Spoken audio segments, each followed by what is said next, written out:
everybody, and welcome to Seriously, where we take franchises way too seriously.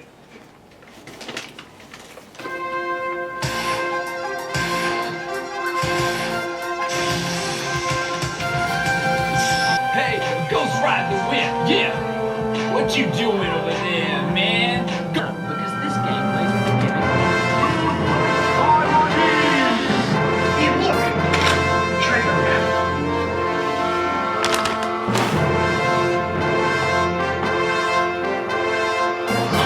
Yeah, I could do that.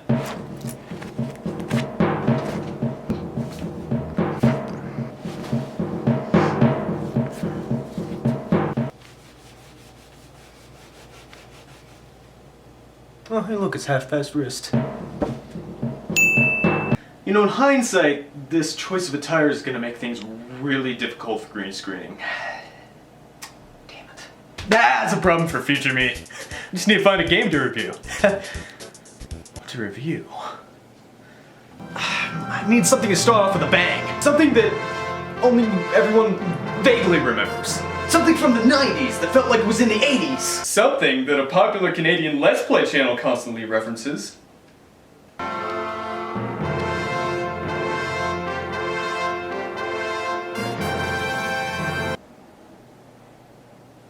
What? How? What? What are you doing here? How what? How did you get here? What? Oh, we were walking by and, well... We just thought we would stand in your room and, you know. Hold up the copy of TimeCop. Yeah. Oh. Why? Inspiration. Uh-huh. Are you inspired yet? Yeah. Yeah, I think I am inspired. I think it's about time I'm gonna do this. What? Time as in time. I'm reviewing TimeCop! You're not my real dad! Neither are you!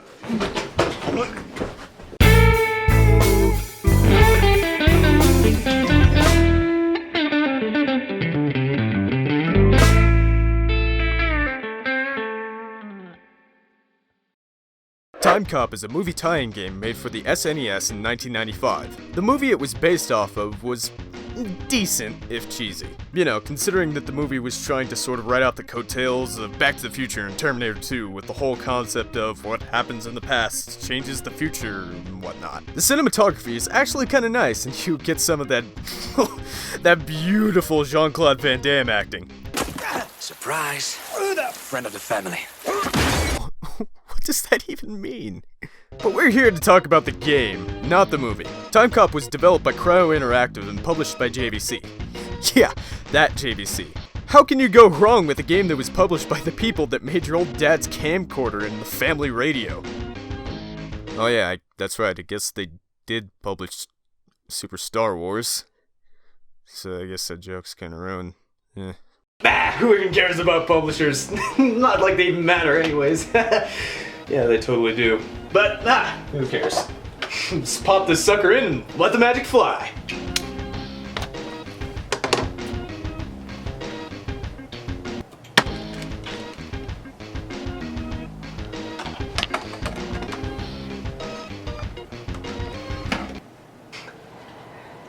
I would like to address now that I really do own a Super Nintendo.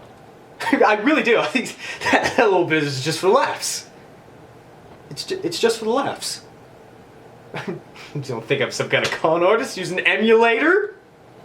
An emulator? You don't believe me, do you? Think I'm some sort of punk? So this is a pretty standard menu screen. I mean, you have your background, the two options here, and the music.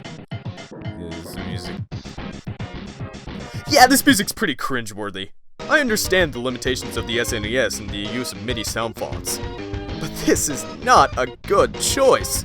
Mega Man X and Doom for the SNES didn't use the best sound fonts, but it worked perfectly fine because the music was composed to draw attention to the melody. Here, the composition is rather generic and bland, so it's only drawing attention to the fact that they're using default MIDI. This intro cutscene here is made from shots from the movie, I think. It's really hard to tell because they're super dark and...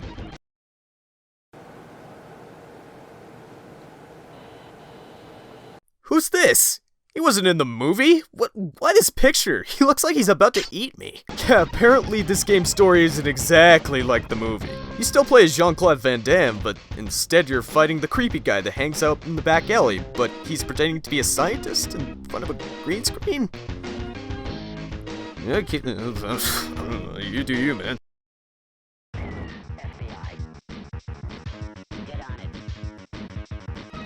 Oh! Okay, so this is TimeCop.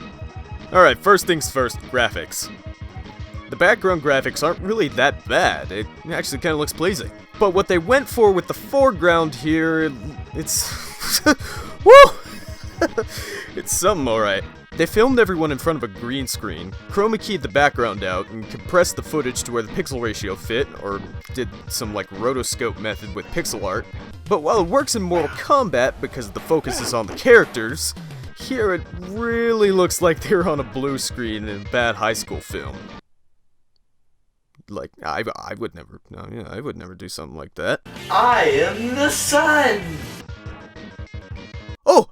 A goon! Oh, let's go, baby! Ain't nothing like pretending you're an 80s action star in an action platformer. Alright, let's go!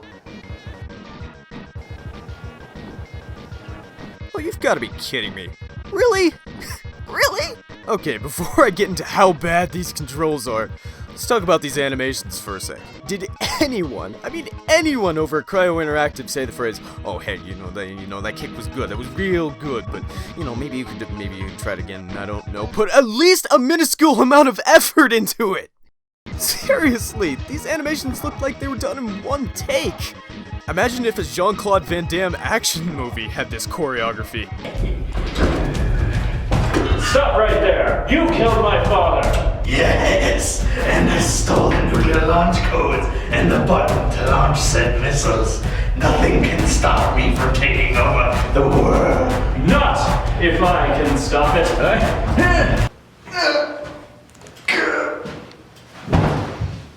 Oh no, I have been defeated. I cannot go through with my plans to nuclear over the world.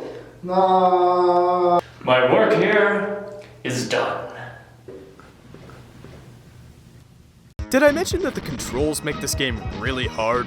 Because that's exactly what they do. When you press a button or do anything besides move, you are locked into that animation that it gives you. You can't do anything else until those frames have passed. This makes things stupidly hard. Reason being is the effect of the action doesn't complete until the animation does, or until a certain frame in the animation.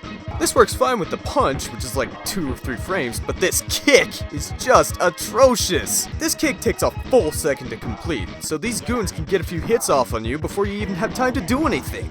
And my condolences if you ever have to turn around. I mean, look at this crap! He turns like grandma doing a 3-point turn in the Walmart parking lot. It's slow and it gets in the way. So your best option for damage is to use the punch, despite it doing the least amount of damage. This is because the kick is too slow, and the gun is like a hair trigger. You can hold it down to rapid fire, but they fire so fast that you can waste 2 bullets at a time way too easily. And in most of these levels, they only give you like 6 bullets before you have to go find more. Which, might I add, are not very common. Damn it, I died.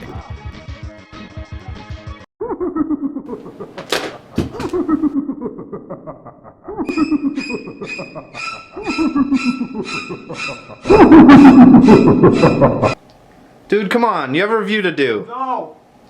Come on. Scary. Do you see the guy? He's a scientist. He's laughing at me. It's scary. Lime. I have a piece of cheesecake. It's key lime flavor. Cheesecake? You know, that is pretty damn scary, but nothing can be equally as comforting This is a well-made key lime cheesecake. That's good. I hate this level design. I hate this level design. I hate this level design. I'm not sure I made my point there. I hate this level design! Basically, there are 3 types of levels here. Grid platforms, back and forth crap, and your good old beat-em-up style flat level with nothing in it. The grid levels aren't that bad comparatively, but you will have no idea where the exit is going to be. But trust me, you will be begging for these sorry excuses for mazes when these back and forth levels come up. Take this stage in level 1 for instance. The way they place enemies in this has to be intentional. This part is just way too coincidental to say that they didn't care where they put their obstacles. Look here when I jump between these 2 goons. I can't jump over one because these stupid hitboxes for both your character and the goons are bigger than the actual sprite. So here I am, stuck between these 2 goons trying to fight them off, but I can only kill one of them at a time, so I keep dying. When I finally jump over him, I encounter this part. Oh, this part. This part is either the most inconsiderately designed segment in any SNES platformer, or the most sadistically designed segment of any SNES platformer. You see, there's a 2 platform section where you need to dodge or kill these weird gold robot enemies, which, if I might add, blend into the background and are hard to see. Like, really hard to see. But the way these 2 are placed, you constantly run into them when going upward. And did I forget to mention the knockback? Oh yeah, there's an asinine amount of knockback damage, especially in the air. If you manage to get past these 2, there are 2 other goons waiting for you. You can't kill them in one hit unless if you use your gun, which you can easily waste all your bullets on these 2. So you can easily get shot out of midair and fall through these platforms to an enemy on either side of you. Or even better, if you decide you don't have to take this crap and jump over the enemies, you land on these stupid crumbling platforms, only to land in the pit! Jesus Christ! You know, this is why I play video games, to complete menial tasks without proper resources. It's fun. Literally, I could not get past this part. I had to pull up a debug screen just to get more footage of the game besides the first level. Well, I guess I can go to level 2 now. I just hope there's, some variety or something. Something better than... I can only hope, I guess.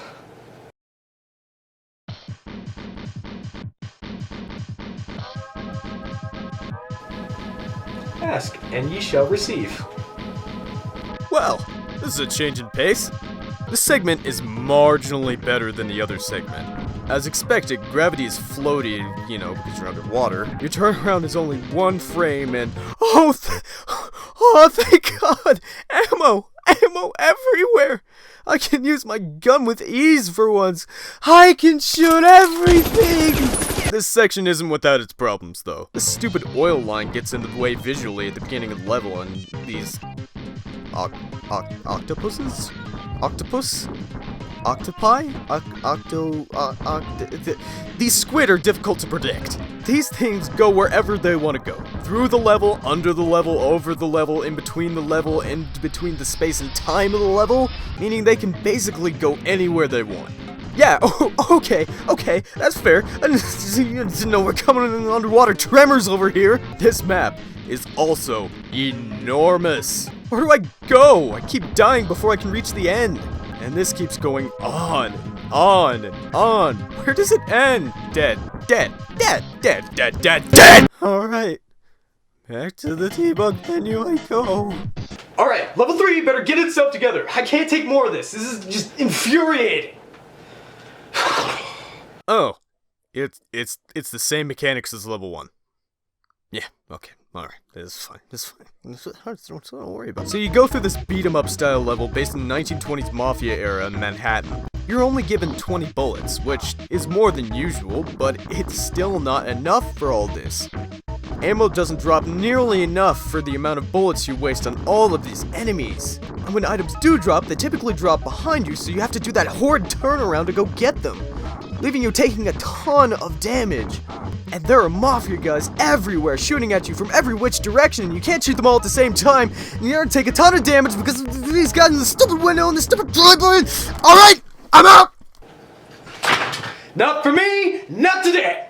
Yeah, I'm done with this. And you know what? I know exactly what you're thinking. Oh, like pasta, you got a 100% right completionist the whole thing in order to give it a fair and objective review. Well, you know what? This game is too fundamentally broken for me to complete. Which is a real shame, because this had some potential to be a pretty good platformer. But the game becomes unnecessarily difficult due to poor controls, and becomes an eyesore due to graphics in the foreground. The hitboxes on both the enemies and the player are just a bit too big, causing collision problems with each other. But I will say, the background and some of the foreground sprites were really nice, and the game had some variety in gameplay. But ultimately, the game is too fundamentally broken to play. So in conclusion, I give TimeCop a... not good out of 10. Yeah, it's good enough. Well, guys, I don't know. It's my first review. Do you think they'll like it? Well, I mean, I have faith, but let's see what Jean-Claude has to say.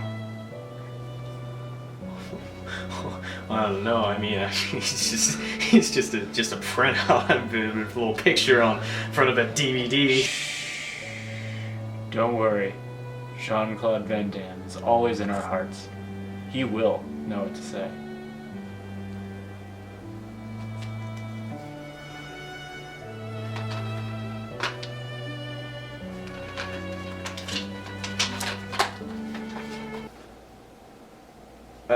I don't get it. All it says is, I am the king of cloud karate. He has spoken!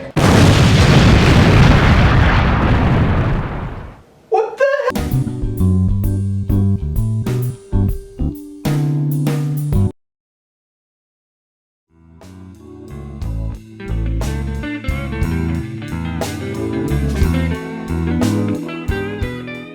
Hey y'all, thanks for watching my first video. I had a lot of fun making it.